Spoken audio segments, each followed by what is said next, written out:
বাংলাদেশের প্রতিবন্ধী ও পক্ষাঘাতগ্রস্ত মানুষের চিকিৎসা সেবা, প্রশিক্ষণ এবং পুনর্বাসনের জন্য প্রায় ৪০ বছর আগে ব্রিটিশ নাগরিক ভ্যালেরি টেইলর প্রতিষ্ঠা করেন সিআরপি। সিআরপি শুধু বাংলাদেশের নয়, প্রতিবন্ধী জনগোষ্ঠীর সেবায় পুরো সাউথ ইস্ট এশিয়ার সবচেয়ে বড় প্রতিষ্ঠান। মঙ্গলবার ইস্ট লন্ডনের একটি ভেন্যুতে সিআরপির কার্যক্রমকে আরও গতিশীল এবং মৌলভীবাজারের প্রতিষ্ঠিত সিআরপি হাসপাতালের সেবা বৃদ্ধির জন্য ভ্যালেরি টেইলর ট্রাস্টের উদ্যোগে এক ইফতার ও ফান্ড রেজিং অনুষ্ঠিত হয়। বিশিষ্ট ব্যবসায়ী ও কমিউনিটির ব্যক্তিত্ব শাহিদ আহমেদের আমন্ত্রণে অনুষ্ঠিত অনুষ্ঠানে বক্তব্য রাখেন ট্রাস্টের চেয়ারম্যান মোক্তার হোসাইন।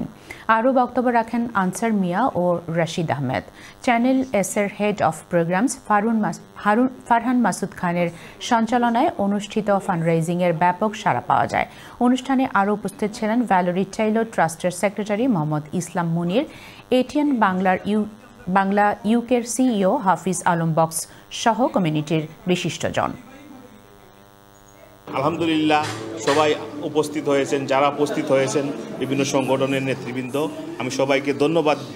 সবাইকে ঐক্যবদ্ধভাবে এগিয়ে এসে আমাদের এই ভ্যালেরি টেইলর ট্রাস্টকে সাপোর্ট করার দরকার, যাতে করে যে লেগেসিটা উনি দিয়ে সাপোর্ট করতেছেন আমরা জন্য উনি কিন্তু এখন ওভার অ্যাবাউট 80 ইয়ার্স হয়ে গেছেন। কিছুদিন পরে উনার এই দেশ থেকে দুনিয়া থেকে চলে যাবেন, কিন্তু এই ট্রাস্টটা কিন্তু চলতে হবে, সেই জন্য আমাদেরকে এগিয়ে আসতে হবে।